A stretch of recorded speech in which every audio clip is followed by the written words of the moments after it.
J'ai participé à une expédition maritime dans la mer de Bering. Nous étions à la recherche d'épaves, mais nous avons trouvé autre chose. Cette découverte a mis fin à notre mission et l'un d'entre nous n'est jamais revenu à terre.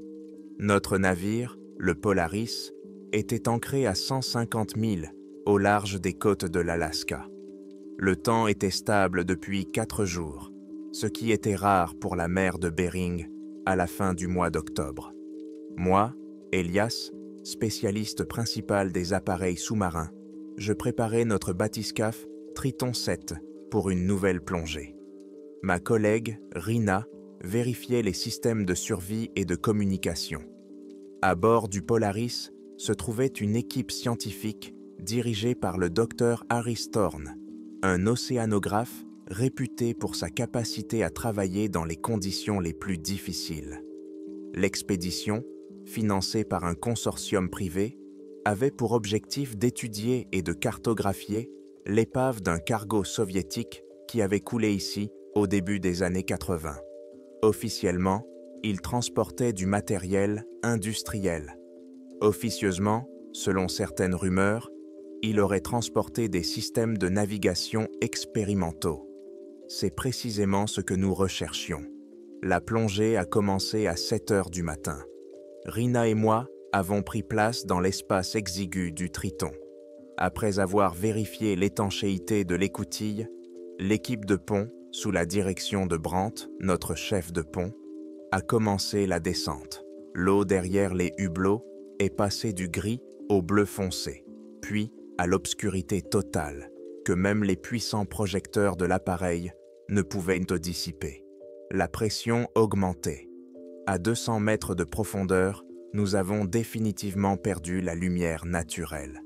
Notre monde s'est réduit à une tache lumineuse devant nous et aux indications des instruments. Il nous a fallu près d'1 heure pour atteindre le fond. Le fond était plat, recouvert d'une épaisse couche de vase. La visibilité n'était pas supérieure à 10 mètres. Nous avancions lentement, en nous orientant à l'aide du sonar qui affichait une carte en 3 dimensions du relief. Nous avons découvert l'épave 20 minutes après avoir atteint le fond. Elle gisait sur le côté, la coque était déchirée à plusieurs endroits, probablement lors de l'impact avec le fond. Le métal était recouvert d'une épaisse couche de rouille et d'organismes marins. Nous avons commencé à faire le tour en suivant les instructions d'Harris, qui restait en contact avec nous depuis le centre de contrôle du Polaris. Sa voix dans mes écouteurs était calme et méthodique.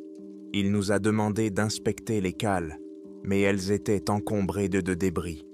Nous avons utilisé le manipulateur pour essayer d'en déplacer certains, mais en vain. Après 3 heures de travail, nous nous préparions déjà à remonter lorsque Rina a attiré mon attention sur les indications du magnétomètre. Il signalait une importante anomalie métallique à 20 mètres de la poupe du navire, là où il ne devrait pas y en avoir.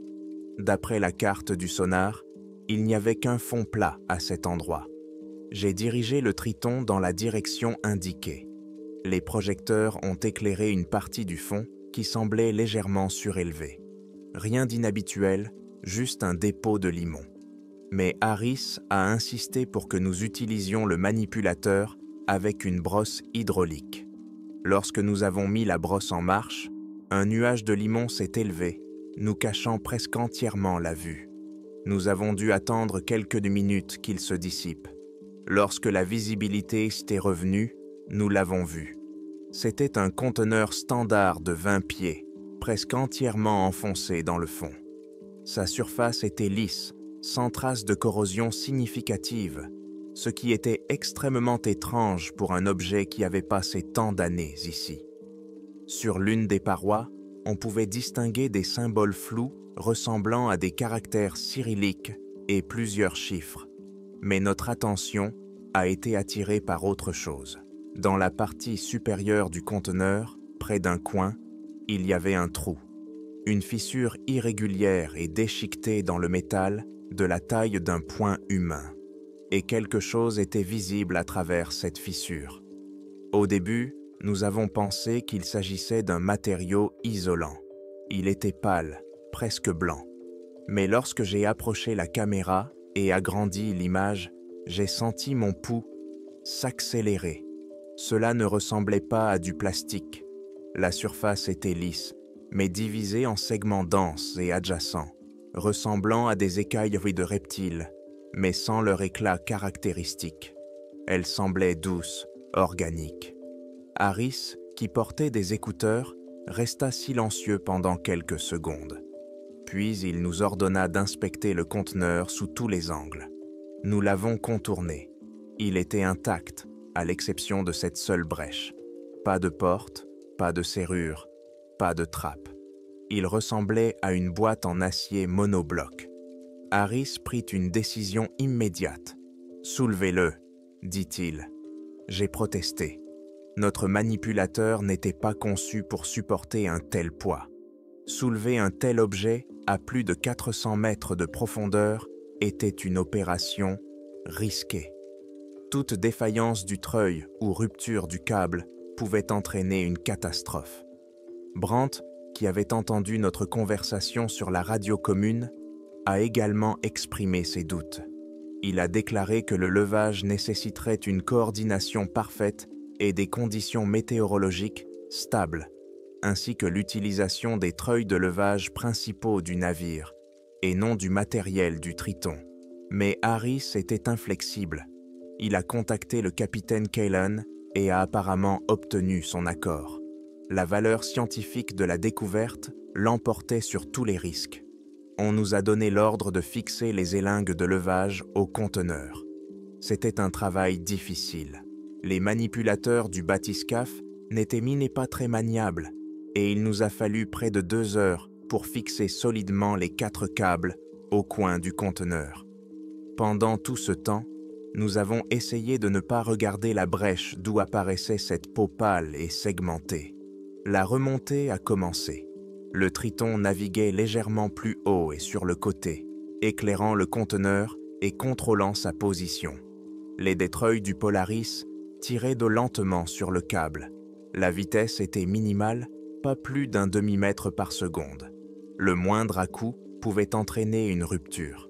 Nous étions tous silencieux, écoutant seulement le ronronnement des systèmes de notre appareil et le grincement des câbles tendus qui se répercutaient dans l'eau. Je surveillais les capteurs de tension. Les chiffres affichés étaient proches des valeurs limites. Rina surveillait notre position par rapport au conteneur. Toute collision était inacceptable. Les heures s'écoulaient péniblement. Lorsque nous avons parcouru la moitié du chemin, j'ai remarqué que l'on ne voyait plus rien à travers la brèche. Le fragment pâle avait été aspiré qu'à l'intérieur. J'en ai informé Harris. Il a simplement répondu qu'il prenait note de l'information. Lorsque le conteneur apparut à la surface, la nuit tombait déjà. L'équipe du pont, sous la direction de Brandt, travailla rapidement et de manière coordonnée. Le conteneur fut installé à un endroit spécialement dégagé à l'arrière. Rina et moi montâmes à bord lorsque le conteneur fut solidement fixé. En sortant du bathyscaphe, je sentis un vent froid et violent. Le ciel était couvert de nuages bas. Je m'approchai du conteneur. Il était recouvert d'une couche visqueuse et humide et de petits coquillages. L'acier était froid, presque glacé au toucher. Je jetai un œil à l'intérieur. Il faisait sombre et ça sentait l'eau de mer stagnante. Impossible de distinguer quoi que ce soit.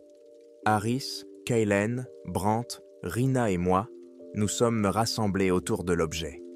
Harris rayonnait. Il disait que cela pouvait être un échantillon biologique perdu ou quelque chose lié au programme d'étude de la survie des organismes dans des conditions extrêmes. Le capitaine Callan était plus pragmatique. Il s'inquiétait pour la sécurité. Il ordonna de boucler le conteneur et de poster un garde à proximité. Brandt examina les soudures. Il dit que le conteneur semblait avoir été soudé sur place, qu'il ne s'agissait pas d'un produit standard fabriqué en usine. Les soudures étaient grossières, mais solides. La question se posa de savoir comment l'ouvrir. Il n'y avait pas de porte. La seule solution était de découper une ouverture dans l'une des parois. Cela allait prendre plusieurs heures, et Kaylen décida de remettre cela au lendemain, lorsque le temps serait plus clair et que nous pourrions travailler à la lumière du jour. Le conteneur fut recouvert d'une bâche. Nous nous séparâmes, chacun perdu dans ses pensées. Je suis descendu dans la cabine, mais je ne pouvais me débarrasser d'un sentiment d'inquiétude. J'ai vérifié les instruments de bord. Tout était normal. La pression était stable, le vent dans les limites acceptables. Mais ma respiration était superficielle. Je constatais que j'étais dans un état de forte tension nerveuse. Cette nuit-là, je ne dormis presque pas, tendant constamment l'oreille pour écouter les bruits du navire. Mais dehors, il n'y avait que l'obscurité et le bruit du vent. Rien d'inhabituel. Le matin, le temps ne s'était pas amélioré, mais au contraire, il avait empiré. Le ciel était couvert d'un épais voile gris et le vent s'était intensifié, soulevant des moutons blancs sur la mer. La température avait baissé de plusieurs degrés. Le petit déjeuner dans la cabine commune s'est déroulé dans un silence presque total. Tout le monde comprenait que cette journée serait décisive.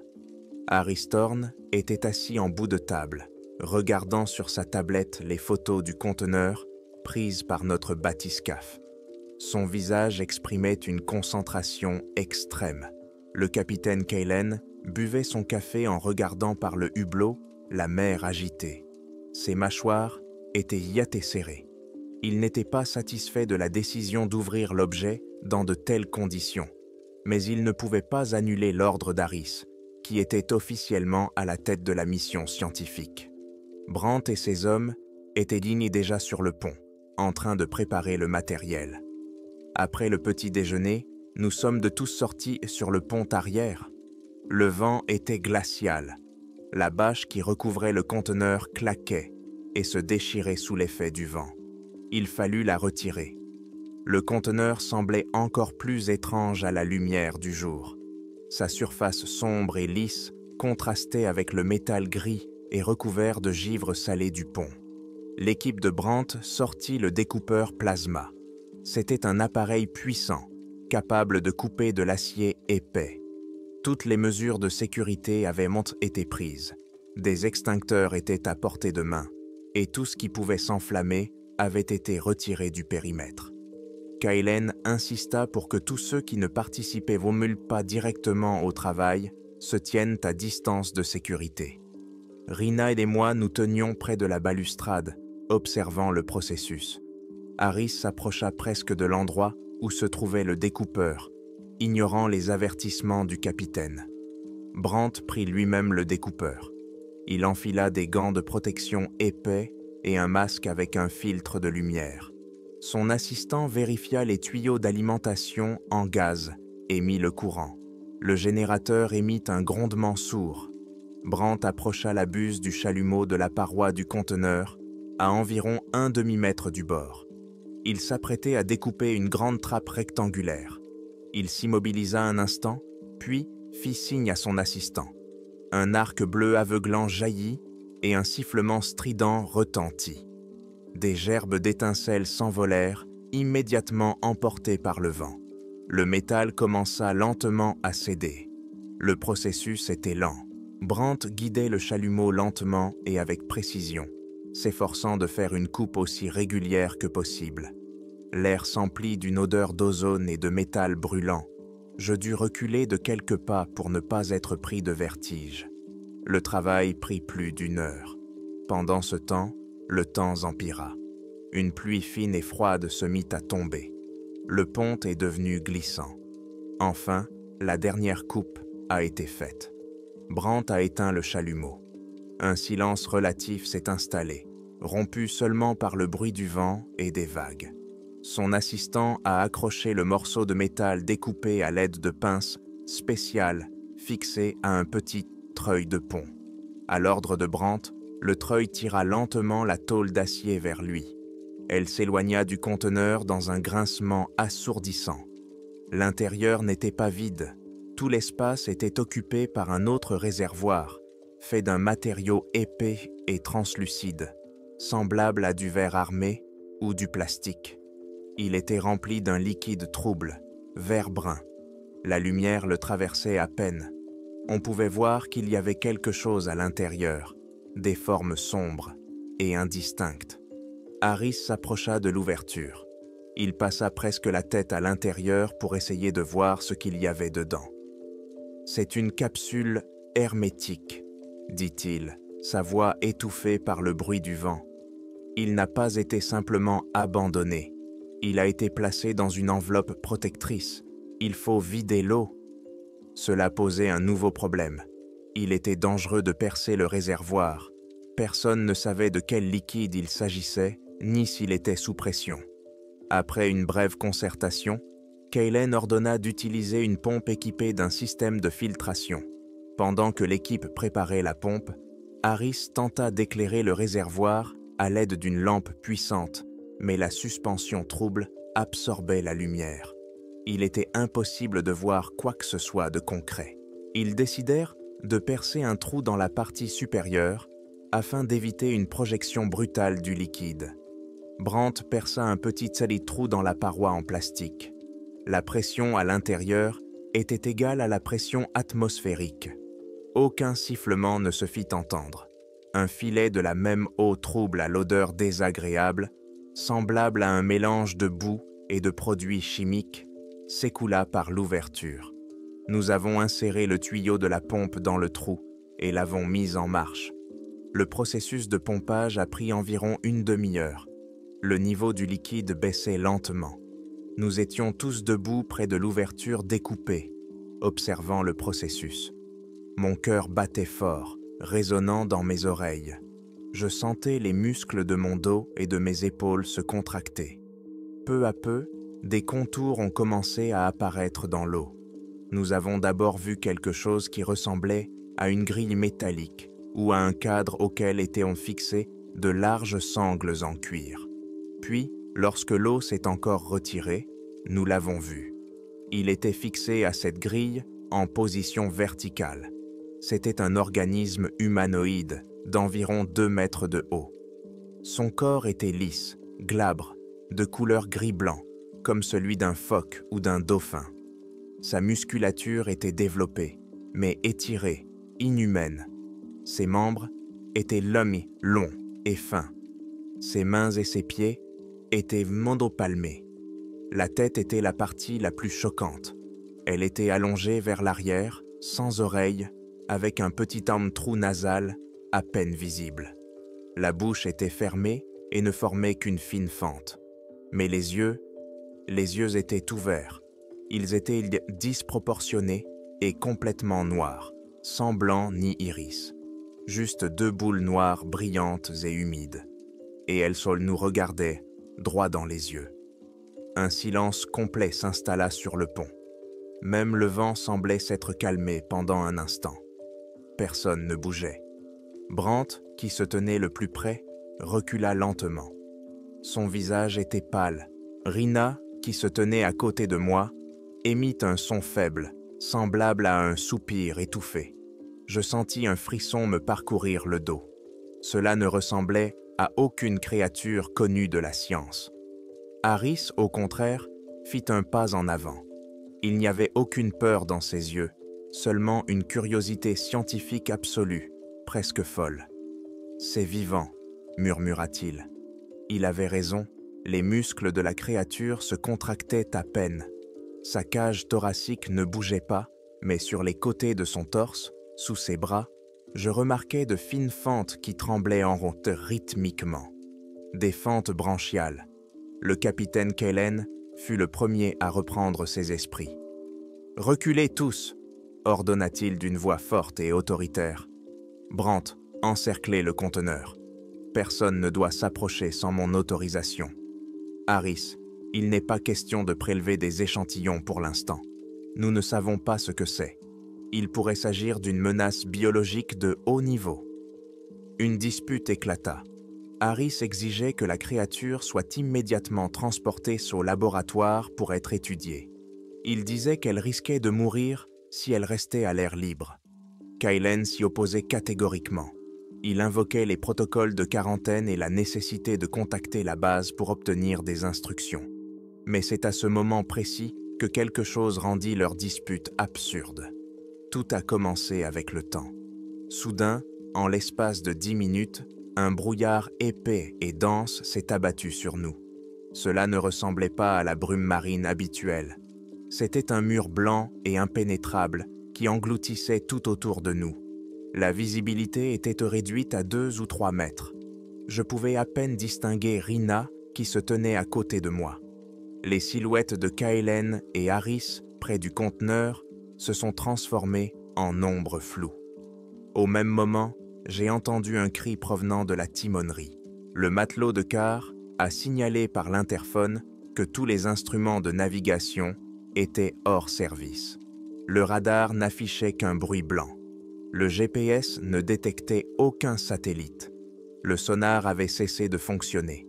Puis, la communication s'était coupée dans un grésillement. Nous étions coupés du monde. Aveugles, sourds, au milieu d'une mer glacée. Kaelen a ordonné à tout le monde de rester à son poste et d'attendre qu'il fasse le point dans la timonerie. Lui et quelques autres membres de l'équipage ont disparu dans le brouillard, se dirigeant vers la superstructure.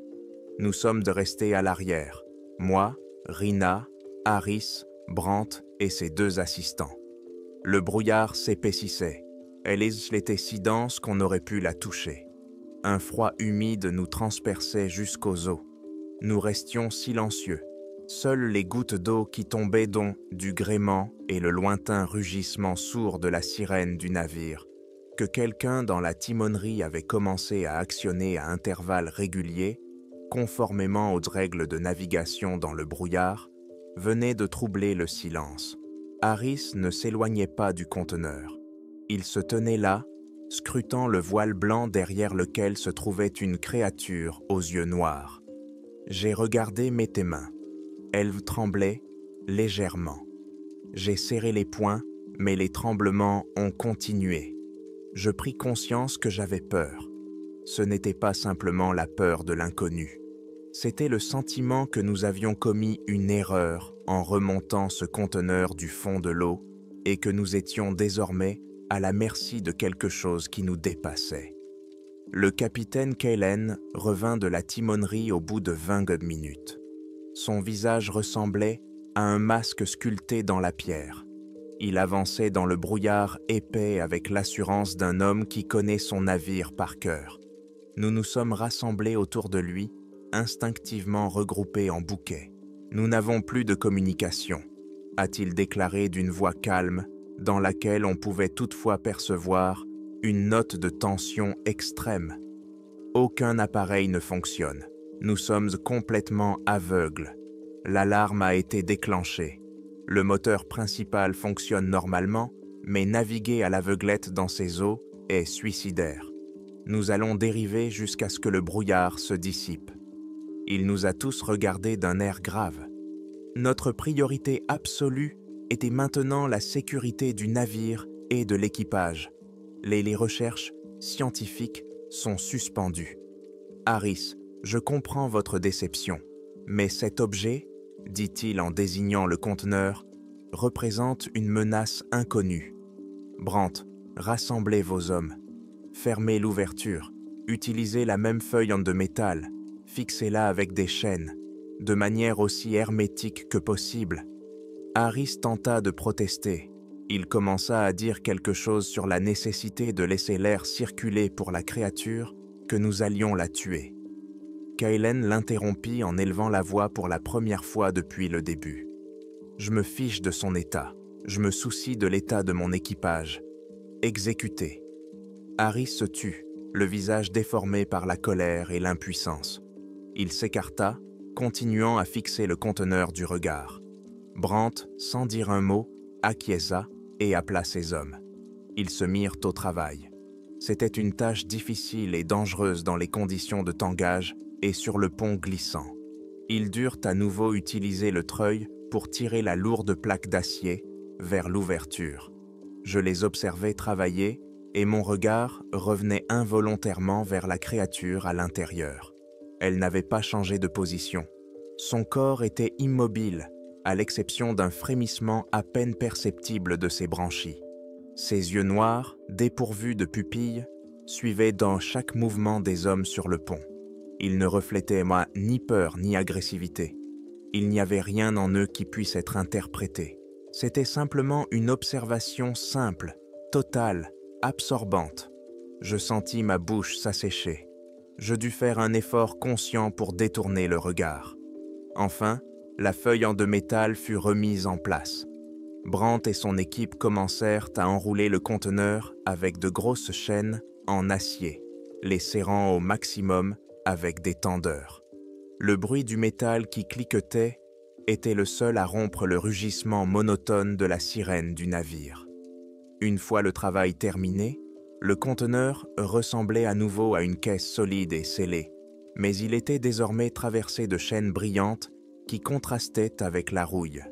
Kaylen examina le travail et hocha la tête. « Mettez en place une surveillance 24 heures sur 24, une personne à la fois, ici, à l'arrière, et 3 autres postes à l'avant et sur les 2 côtés. Surveillez la mer et signalez tout changement. Relève toutes les 2 heures. Les autres, regagnez vos cabines. Ne sortez pas sur le pont sans raison. » Les heures qui suivirent furent les plus longues de ma vie. Je suis descendu dans ma cabine, mais je ne trouvais pas ma place. Je vérifiais l'équipement, triais les outils, prenais des notes dans le journal de bord. Tout cela n'était que des gestes mécaniques destinés uniquement à occuper mes mains et mon esprit. Le brouillard ne se dissipait pas. Il flottait derrière le hublot comme un épais rideau blanc. Le navire dérivait lentement. Toutes les 2 minutes, un long coup de sirène retentissait, ce qui était énervant, mais nécessaire. Le déjeuner s'est déroulé dans le même silence oppressant que le petit déjeuner. Les gens mangeaient rapidement, en évitant de se regarder. L'équipe scientifique, dirigée par Harris, s'était enfermée dans le laboratoire. J'entendais qu'ils discutaient derrière la porte fermée, mais je ne pouvais pas distinguer les mots. La tension à bord avait atteint son paroxysme. Tout le monde comprenait que la situation était anormale. Un tel brouillard, associé à une panne totale de tous les appareils électroniques, dépassait le cadre d'une simple coïncidence. Ma garde à la poupe était prévue pour 4 heures du soir. J'ai remplacé l'un des matelots de Brandt, un jeune homme du nom de Corwin. Il m'a dit que tout était calme et allait partir rapidement, visiblement heureux de quitter cet endroit. Je me suis retrouvé seul face au brouillard et au conteneur enchaîné. Je me tenais à 10 mètres de lui. Le vent s'était un peu calmé, mais le brouillard était devenu encore plus épais. Des gouttes d'humidité se déposaient sur mes vêtements et mon visage. Il faisait froid. Je sentais une humidité pénétrante dans tout mon corps. Je faisais les 100 pas sur le petit bout de pont, en essayant de ne pas quitter le conteneur des yeux. Le temps semblait s'étirer à l'infini. Je regardais ma montre. 10 minutes, 15 minutes, une demi-heure s'était bon écoulée. Rien ne se passait. Le conteneur était toujours là. Seul le klaxon et le clapotis de l'eau contre le bord du bateau rompaient en paix le silence. Parfois, il me semblait entendre autre chose, comme un léger grincement provenant de l'intérieur du conteneur. Mais je mettais cela sur le compte de mon imagination et du grincement des chaînes sous l'effet du tangage du navire. Je me suis dit que mon ouïe était à l'affût et que je risquais d'interpréter de manière erronée des bruits ordinaires. Mes 2 heures de quart touchaient à leur fin. Je voyais déjà dans le brouillard la silhouette floue de mon remplaçant, l'un des ingénieurs. Je me sentais soulagé, mais au moment où il s'approcha de moi, je jetai un dernier regard vers le conteneur et me figeai. Il me sembla que l'une des chaînes qui le retenait s'était relâchée. Je m'approchai. C'était bien le cas. La chaîne supérieure s'était relâchée. Je la touchai. Le métal était froid et humide. Je ne comprenais pas comment cela avait pu arriver. Le câble était bien tendu. J'appelai mon remplaçant et nous commençâmes à inspecter les fixations. C'est alors que nous remarquâmes tous deux quelque chose d'encore plus étrange. Un grondement à peine perceptible émanait du conteneur. Il était très grave, presque inaudible. On le ressentait plutôt comme une vibration qui traversait le pont et se répercutait dans les semelles de nos bottes. Nous nous sommes regardés. J'ai sorti ma radio pour prévenir Kaylen, mais le haut-parleur ne produisait qu'un sifflement. La communication interne ne fonctionnait pas non plus. Mon quart était terminé, mais j'ai décidé de rester. Nous sommes de rester tous les deux à regarder le conteneur, ne sachant pas quoi faire. 1 heure s'est écoulée. Le grondement a cessé aussi soudainement qu'il avait commencé. Le brouillard ne se dissipait pas. Il commençait à faire plus sombre. Le crépuscule approchait. Nous avons décidé d'aller informer le capitaine en personne. J'ai laissé l'ingénieur à son poste et je suis allé dans la timonerie. J'ai signalé à Kaylen la chaîne affaiblie et le grondement étrange. Il m'a écouté en silence, le visage impassible. Il a dit qu'il allait envoyer Brandt vérifier les fixations une nouvelle fois. Je suis retourné dans ma cabine, complètement épuisé. J'ai décidé de m'allonger et d'essayer de dormir au moins 1 heure. Je me suis réveillé en sursaut. Le cri était fort et sec. Je me suis précipité hors de ma couchette. Immédiatement après le cri, l'alarme a retenti dans tout le navire. J'ai rapidement enfilé mes bottes et ma veste, et j'ai couru hors de ma cabine. D'autres membres de l'équipage se trouvaient déjà dans le couloir, tous se précipitant vers le pont. Lorsque je suis arrivé à l'arrière, j'ai vu quelque chose que mon esprit a d'abord refusé d'accepter.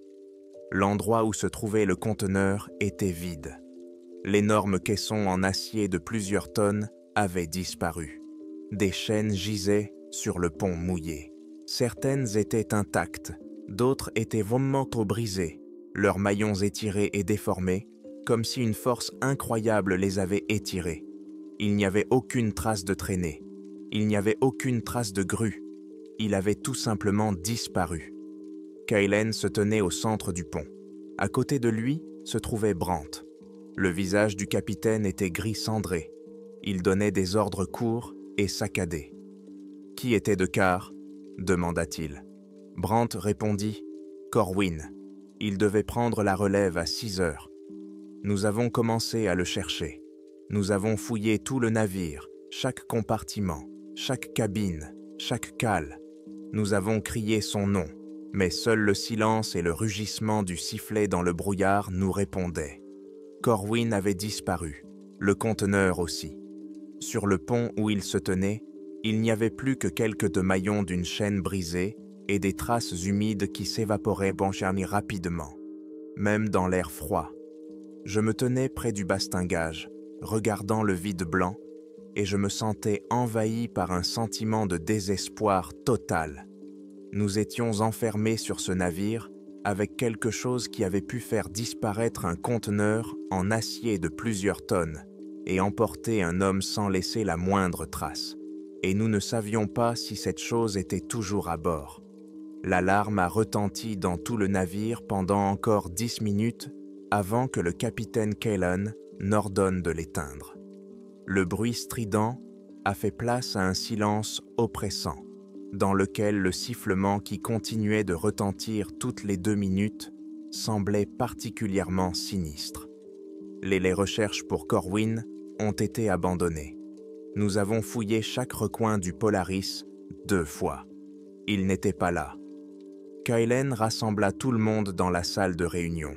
Son visage était gris, ses yeux enfoncés. « Corwin est porté disparu », dit-il d'une voix ferme, mais je voyais que ses poings étaient serrés. Le conteneur a disparu. Je ne peux pas expliquer comment cela a pu se produire. Pour l'instant, nous dérivons, sans communication ni navigation, dans des conditions de visibilité nulles. Ma priorité, c'était de vous garder en vie. À partir de maintenant, un régime strict est instauré. Tout le personnel, à l'exception de l'équipe de quart dans la timonerie et la salle des machines, est interdit de quitter les quartiers d'habitation. Les portes donnant sur les ponts ouverts seront verrouillées. Personne ne sortira seul. Jamais. Il fit une pause, nous regardant tour à tour. Nous ne savons pas à quoi nous avons affaire. Nous ne savons pas si cela se trouve toujours à bord. Nous allons donc agir en nous basant sur le pire scénario. Brandt, vous êtes responsable de l'organisation de la défense. Répartissez les hommes en équipes pour monter la garde aux entrées. Armez-vous de tout ce que vous pouvez trouver. Fusées de détresse, haches d'incendie, outils lourds. Ce n'est pas de la panique, c'est du bon sens. Personne ne protesta. Même Harris, qui jusqu'à présent n'était obsédé que par sa découverte, était désormais silencieux. Sa curiosité scientifique avait fait place à autre chose. Je constatais que c'était la peur. Ses mains, posées sur la table, tremblaient légèrement et sa peau avait pris une teinte jaunâtre malsaine. Nous étions tous effrayés. Mon pouls s'était accéléré et j'avais la bouche sèche. Les jours suivants passèrent comme dans un rêve. Nous étions enfermés dans une boîte en acier, dérivant dans le vide blanc. La nuit succéda au jour, mais cela ne changea rien. Derrière les hublots, il y avait toujours un mur de brouillard impénétrable. Le temps avait perdu tout son sens. Il se mesurait au changement de quart devant les portes verrouillées et aux sirènes monotones du navire. Je me suis approché plusieurs fois de la porte menant au pont arrière et j'ai regardé à travers le petit hublot renforcé. Il n'y avait rien d'autre que du brouillard blanc et l'espace vide où se trouvait auparavant le conteneur. J'ai vérifié 3 fois la serrure de ma porte, même si je savais qu'elle était solide. Je ne pouvais pas dormir. Chaque fois que je fermais les yeux, je voyais les yeux noirs et sans pupille de la créature, et j'avais l'impression de ressentir à nouveau cette vibration à basse fréquence qui avait traversé le pont. Les gens réagissaient différemment. Certains se rassemblaient dans le carré, parlant à voix basse ou jouant aux cartes. Leur tentative pour donner une apparence de normalité était pitoyable. D'autres, comme moi, s'enfermaient dans leur cabine. J'ai vu Harris plusieurs fois. Il arpentait le couloir d'un bout à l'autre, mur à mur, marmonnant quelque chose entre ses dents. Il évitait de regarder quiconque dans les yeux. Rina s'était venue me voir dans ma cabine en fin d'après-midi le 2e jour. Elle m'a apporté 2 thermos de thé chaud. Son visage était pâle, elle avait des cernes sous les yeux. Nous sommes restés assis en silence pendant quelques minutes. « Tu y crois » m'a-t-elle finalement demandé sans me regarder. Je n'ai pas cherché à savoir de quoi elle parlait exactement. La question était rhétorique.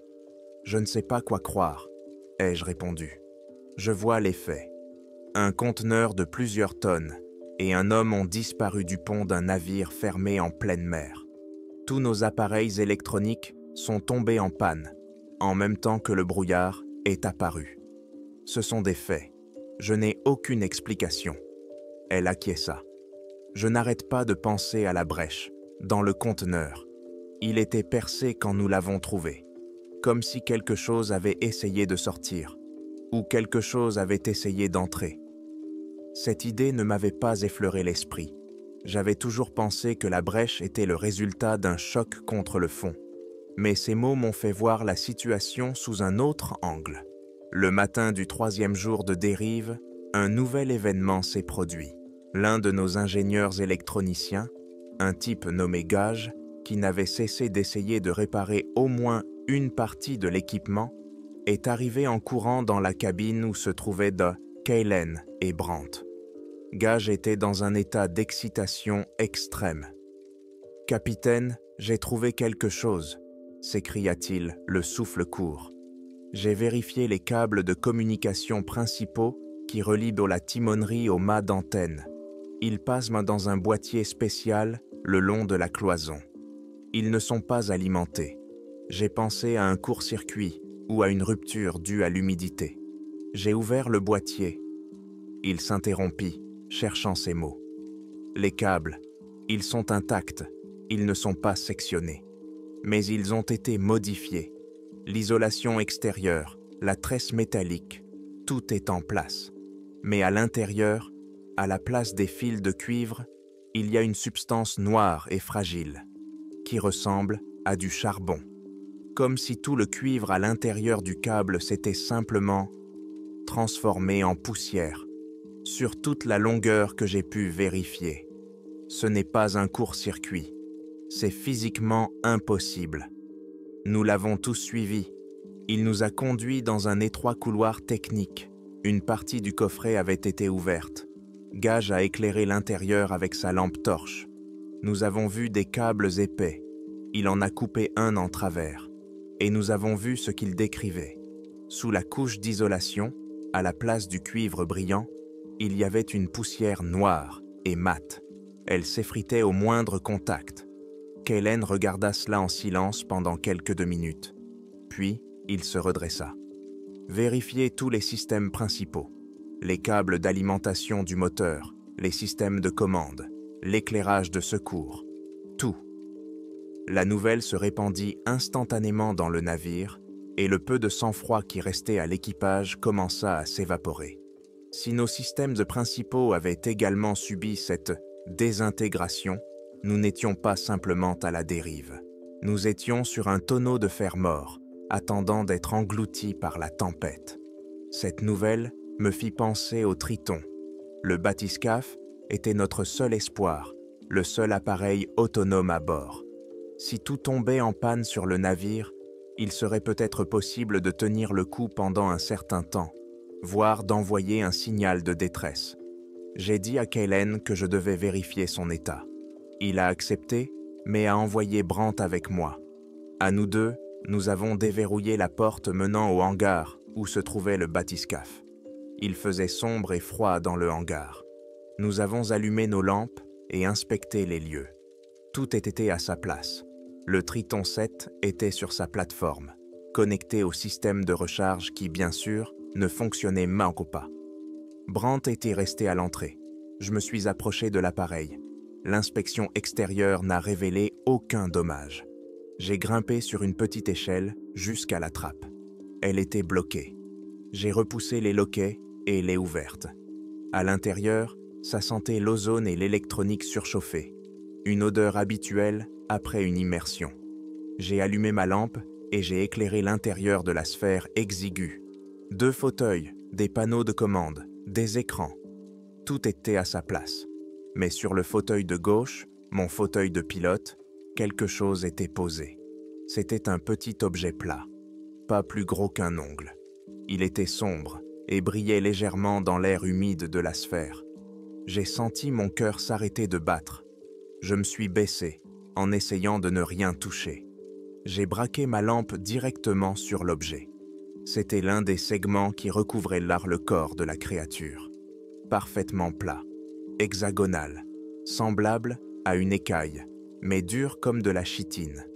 Il gisait sur le revêtement du siège, et autour de lui, il y avait une tache humide, à peine visible, une fine pellicule de cette même substance visqueuse qui recouvrait le conteneur.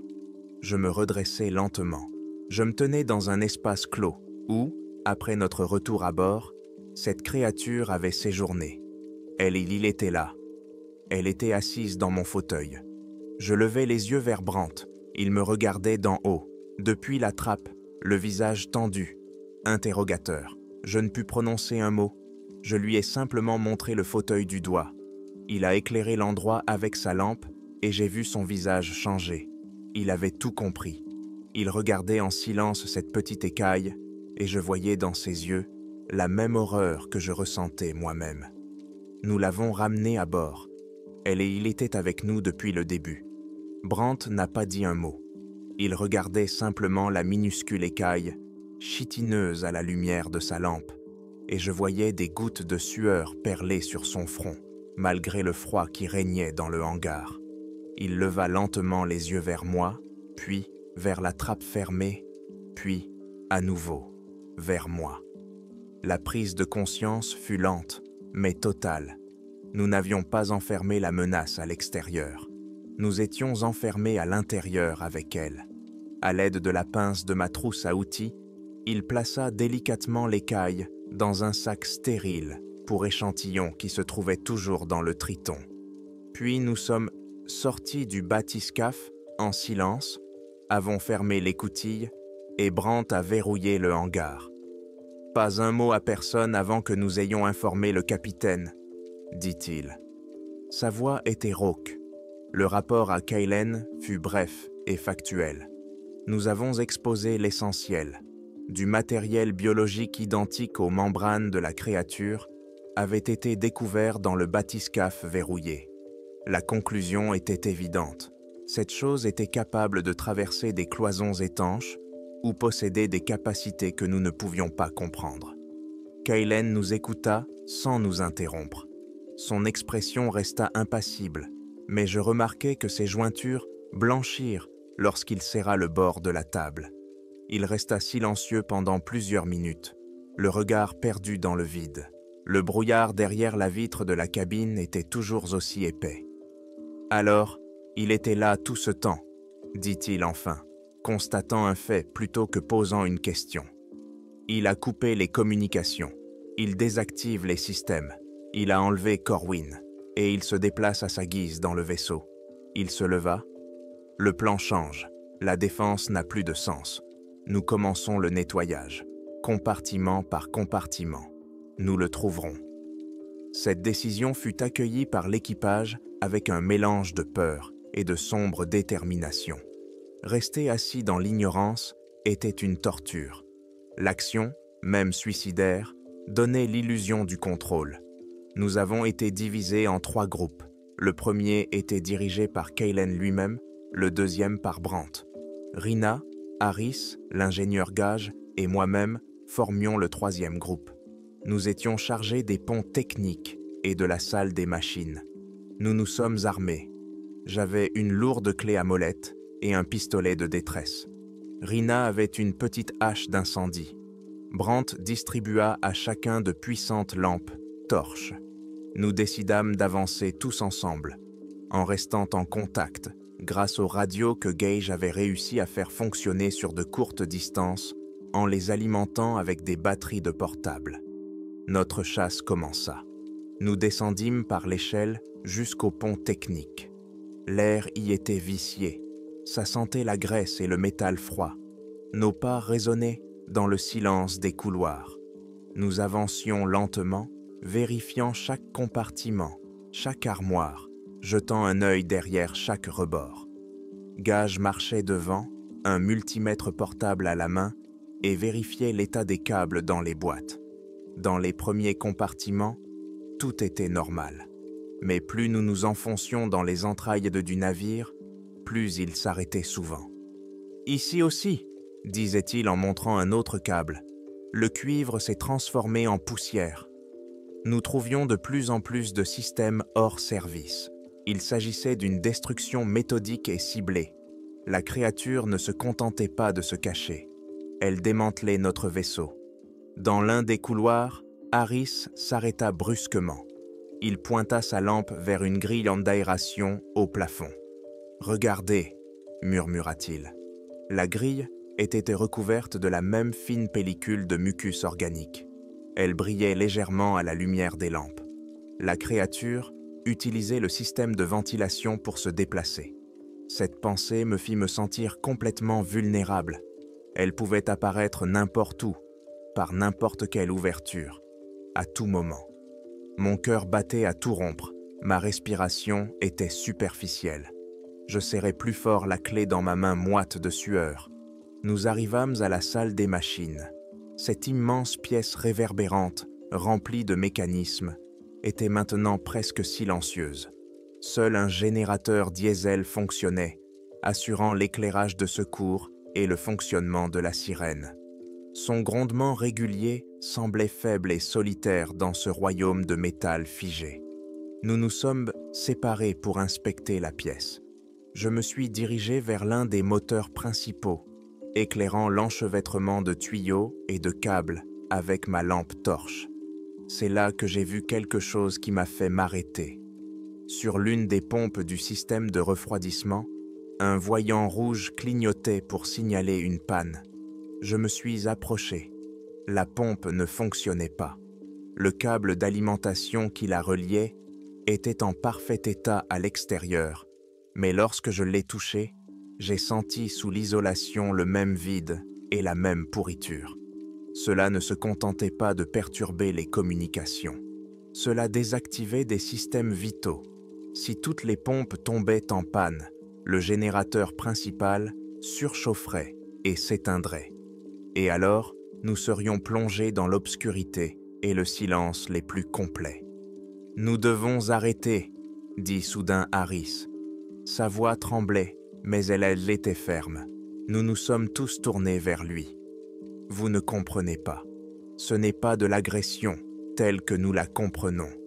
C'est de l'adaptation. » Il étudie le vaisseau. Il cherche une source d'énergie. Peut-être essaie-t-il d'établir un contact ou simplement de survivre. Si nous le mettons au pied du mur, il se défendra. Nous le provoquons. Brandt, qui venait de descendre pour vérifier la situation, s'approcha d'Harris. « Il a tué Corwin », dit-il d'une voix grave. « Nous n'en savons rien », s'écria presque Harris. « C'était peut-être un accident.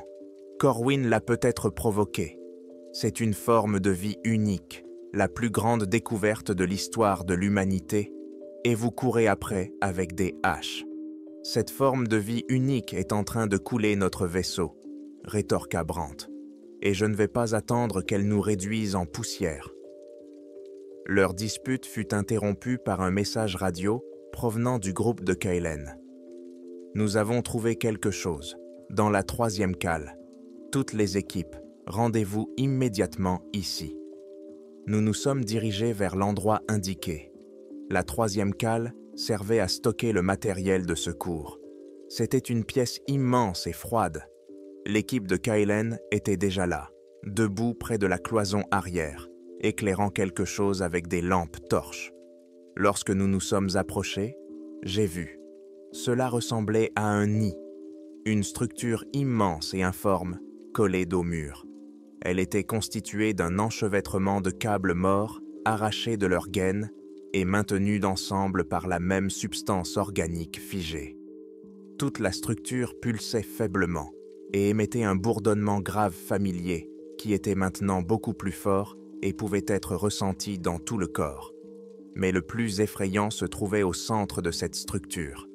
Un corps était suspendu dans un cocon de fils et de mucus. C'était Corwin. Il n'était pas mort au sens habituel du terme. Son corps était intégré au nid. Les câbles étaient tissés dans sa chair, fusionnant avec elle. Sa cage thoracique était ouverte et, à l'intérieur, à la place des organes, pulsait une sorte de biomasse lumineuse reliée au reste de la structure par des fils.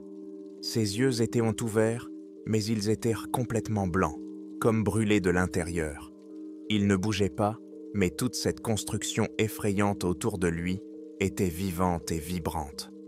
À côté de lui, quelque chose d'autre était tissé dans le nid. Plusieurs batteries de secours, une radio de navire, des pièces d'équipement de navigation. Tout cela était relié en une seule chaîne palpitante. Je fis un pas en arrière. Un sentiment de nausée m'envahit. Je ne pouvais plus respirer. Ce n'était pas un nid, c'était un nouvel organisme ou un nouveau mécanisme.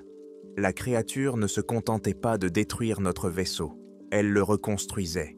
Elle utilisait notre technologie, notre biologie pour créer quelque chose de nouveau. Et Corwin n'était pas une victime. Il était un élément, le premier élément.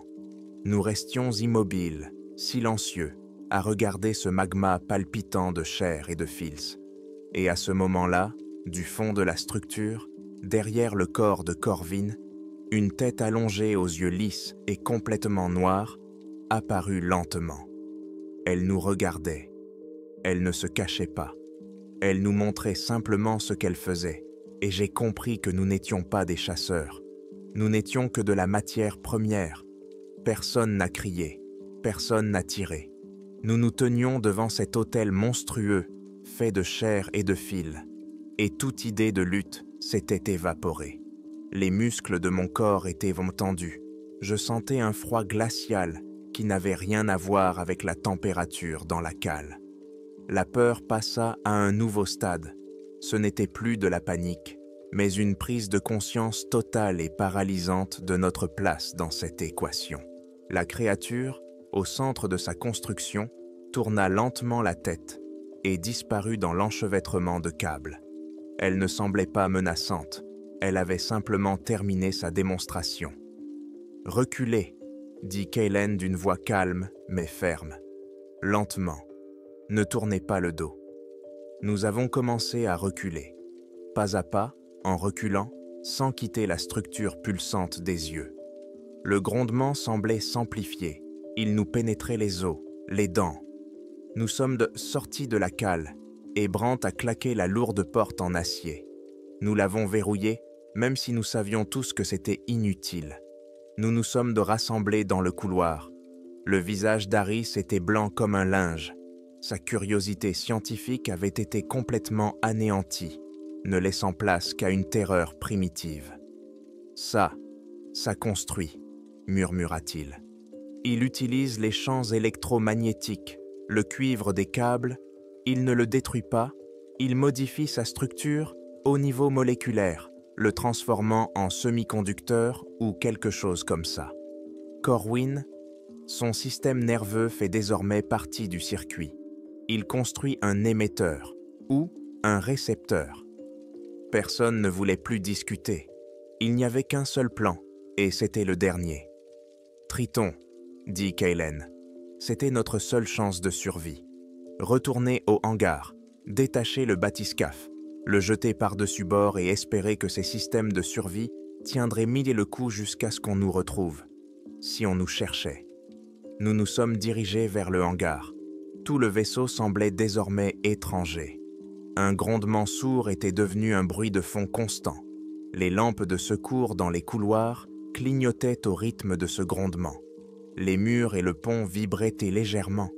Le vaisseau était en train de mourir, ou pire encore, il était en train de se transformer en quelque chose d'autre. Dans le hangar, nous travaillions dans une précipitation fiévreuse. Nous n'étions plus que 5. Moi, Kaylen, Rina, Brandt et Harris. Il fallait déconnecter tous les câbles et retirer les fixations qui maintenaient lente le Triton sur la plateforme. Le système de largage était alimenté par une source d'énergie et, bien sûr, il ne fonctionnait pas. « Il va falloir le faire à la main », dit Brandt en examinant le mécanisme. « Il faut débloquer 4 pinces hydrauliques. Je peux le faire, mais ça va prendre du temps. Et quelqu'un devra actionner la grue de pont pour le soulever et le sortir du bateau. » Mais la grue était également hors service. « Alors, poussons-le », décida Kaylen. « Libérons les pinces et laissons le tangage faire son œuvre. Nous ouvrirons les portes du hangar et il glissera dans l'eau. » Pendant que Brandt s'affairait sur les pinces avec ses lourds outils, Rina et moi préparions le Triton pour la mise à l'eau. Nous avons vérifié les réserves d'oxygène, le niveau de charge des batteries de secours, les réserves d'eau et de nourriture. Tout cela suffirait pour 72 heures, pas plus. Harris était assis dans un coin, la tête entre les mains. Il était complètement abattu. Lorsque nous avons été prêts, Brandt a terminé avec les 3 attaches. Il n'en restait plus qu'un. À ce moment-là, la lumière dans le hangar clignota, puis s'éteignit. Nous nous retrouvâmes dans l'obscurité, éclairés uniquement par nos lampes. Le grondement s'intensifia brusquement et tout le navire fut secoué d'une violente secousse. « Il est là !» murmura Rina. « Il sait ce que nous faisons. »« Tout le monde dans le bathyscaphe ! Vite !» cria Brandt. « Je vais libérer le dernier prisonnier. » Nous nous précipitâmes vers le Triton.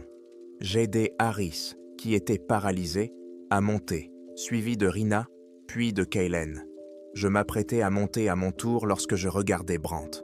Il travaillait sur la dernière prise. La lumière de sa lampe frontale vacillait dans l'obscurité. « Partez !» cria-t-il. « Fermez la trappe. » Kaylen tenta de protester, mais je savais que Brandt avait raison. Quelqu'un devait rester dehors pour terminer le travail. « Fermez !» répéta-t-il, sans aucune trace de peur dans la voix, seulement un ton d'ordre. J'obéis. Je refermai lourdement la trappe du Triton. La dernière image que j'eus de Brandt fut celle de sa silhouette frappant le levier du mécanisme à coups de masse. À l'intérieur de la sphère, nous entendions ses coups. 4 coups sourds et métalliques. Puis, il y eut un grand claquement. Le crochet était ouvert. Au même instant, le navire gîta fortement. Privé de ses fixations, le Triton tangua et glissa avec un horrible grincement de sa plateforme. Il heurta les portes du hangar qui, heureusement, ne résistèrent pas et s'ouvrirent en dedans grand. Notre bathyscaphe tomba par-dessus bord et s'enfonça dans l'eau dans un bruit assourdissant. Je mis les moteurs en marche et les pompes de ballast. À une profondeur de 20 mètres, le tangage cessa. Nous étions libres. Je fis pivoter l'appareil et lever les yeux vers la silhouette du Polaris. Il était à peine visible à travers l'eau trouble. Le brouillard autour de lui semblait s'être encore épaissi. Il tourbillonnait comme s'il était vivant.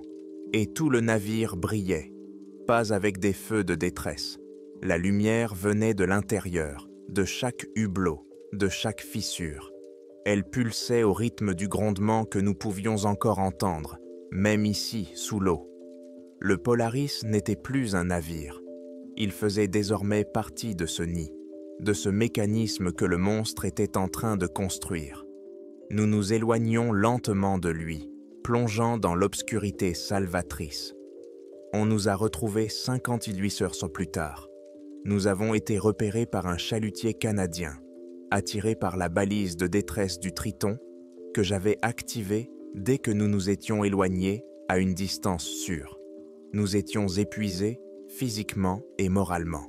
Notre histoire ressemblait à un délire de fou. La conclusion officielle était simple et logique. Le navire de recherche Polaris a été pris dans une tempête anormale dans la mer de Bering, a perdu le contact et a coulé. 15 membres d'équipage ont péri. 5 survivants, souffrant de graves troubles de stress post-traumatique, ont été sauvés.